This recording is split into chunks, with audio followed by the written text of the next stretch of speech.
శ్రీశైలం వద్ద తెలంగాణ విద్యుదుత్పత్తి కొనసాగించడంతో రాయలసీమ, ప్రకాశం, నెల్లూరు జిల్లాలకు నీళ్లిచ్చే అవకాశం ఉండదని లోక్సభలో వైకాపా ఎంపీ అవినాష్ రెడ్డి తెలిపారు. విద్యుదుత్పత్తి నిలిపేయాలంటూ కేఆర్ఎంబీ ఇచ్చిన ఆదేశాలు కఠినంగా అమలయ్యేలా కేంద్రం, కేఆర్ఎంబీ ప్రయత్నించాలని సూచించారు. కృష్ణానదిపై తెలంగాణ నిర్మిస్తున్న పాలమూరు రంగారెడ్డి ప్రాజెక్టును నిలిపేయాలని కోరారు. కృష్ణా, గోదావరి జలాల పరిధిని నిర్దేశిస్తూ కేంద్రం విడుదల చేసిన గెజిట్పై ఎంపీ అవినాష్ రెడ్డి అభ్యంతరాలు లేవనెత్తగా కేంద్ర జలశక్తి మంత్రి గజేంద్ర షెకావత్ సమాధానమిచ్చారు. విద్యుదుత్పత్తి ఆపాలని తెలంగాణకు చెప్పినా వినట్లేదన్నారు. మరోసారి చెబుతామని సభలో తెలిపారు. ఇరు రాష్ట్రాల ప్రయోజనాలు కాపాడేందుకే గెజిట్ విడుదల చేశామన్నారు. సభ ప్రారంభం నుంచి వైకాపా సభ్యులు పోలవరంపై చర్చకు పట్టుబట్టారు. వారి నినాదాల మధ్య ప్రశ్నోత్తరాలు కొనసాగాయి. వైకాపా ఎంపీల ఆందోళనలు విరమించకపోవడంతో స్పీకర్ లోక్సభను వాయిదా వేశారు.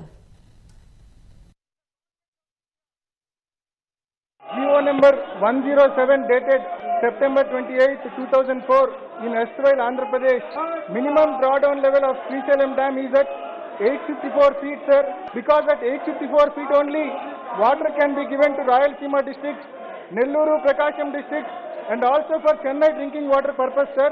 But Telangana Genco is producing power at the level of 800 feet, sir. After Honorable CM of AP wrote to Government of India, KRMB instructed Telangana Genco to stop power generation. In spite of board's order, even today power generation is continued without building water level in Srisailam Dam, thereby worstly affecting the Rayalaseema districts, the Nellore, Prakasham district, and also Chennai drinking water purpose. Considering the above fact, will the Government of India and KRMB strictly enforce the order passed by the KRMB to stop untimely power generation by Telangana Genco, and will it protect the farmers' interest and drinking water interest of the people of Andhra Pradesh and also of Chennai city, sir? माननीय सदस्य ने जो प्रश्न खड़ा किया है तेलंगाना, आंध्र प्रदेश के किसानों, रायलसीमा के किसानों को लेकर के, मैं उससे पूर्णतः सहमत हूँ। केआरएमबी जो रेगुलेटरी बॉडी है as per Andhra Pradesh reorganisation act, उस रेगुलेटरी बॉडी के 9th मीटिंग में ये तय किया गया था कि power generation will be incidental to irrigation and drinking water requirement. जब इरिगेशन और ड्रिंकिंग वाटर के लिए पानी की आवश्यकता होगी, केवल और केवल तभी पानी जो है बांध से छोड़ा जाएगा। आंध्र प्रदेश के माननीय मुख्यमंत्री जी का पत्र मुझे प्राप्त हुआ था और साथ ही साथ में आंध्र प्रदेश के माननीय मुख्यमंत्री जी ने केआरएमबी के चेयरमैन को भी पत्र लिखा था। हमने उसके कंटेक्ट में वापस प्रश्न का जवाब भी लिखा है। हमने बार बार उनको जो है केआरएमबी के माध्यम से भी और डायरेक्ट जेनको को लिख करके ये कहा गया है कि आप पावर जनरेशन को तुरंत बंद करें, लेकिन बंद करने के बजाय जेनको ने ये लिख दिया है कि अभी हम इसको बंद नहीं कर रहे हैं, फुल स्विंग पे तीनों प्लांट ऑपरेट करने चाहिए। हमने एक बार फिर तेलंगाना सरकार को चिट्ठी लिख करके कहा है कि इसे बंद किया जाना चाहिए। Telangana government is constructing Palamuru Rangareddy lift irrigation scheme without any permission from CWC or KRMB and without getting environmental clearance. In disguise of drinking water, they are constructing massive lift irrigation projects which will pump 90 TMC of water every year at the level of 800 feet from Srisailam Dam, sir, through power generation from left bank and through Palamuru Rangareddy lift, Kalvakurti lift, Dindi and SLBC tunnel scheme. The Telangana government will be able to draw or consume 8 TMCs of water per day at the level of 800 feet in Srisailam Dam, sir.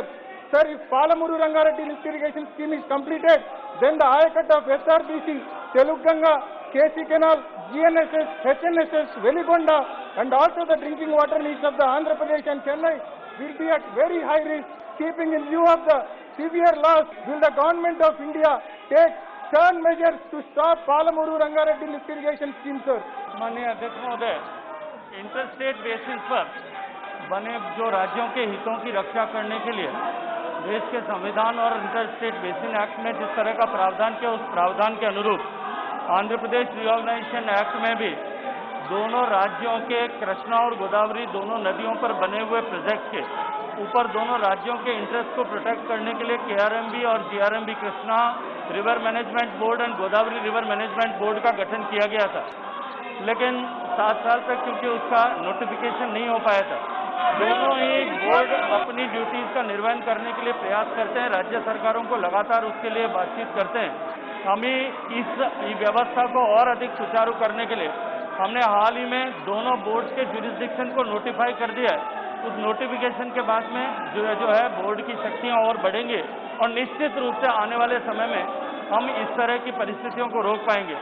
माननीय सभापति महोदय, दुर्भाग्यपूर्ण है कि दोनों ही प्रदेशों में बिना CWC और भारत सरकार की अनुमति लिए हुए इस तरह के प्रोजेक्ट करने की परंपरा रही है और लगातार वो परंपरा चल रही है, जो निश्चित रूप से दोनों राज्यों के बीच में तनाव का कारण बनती है।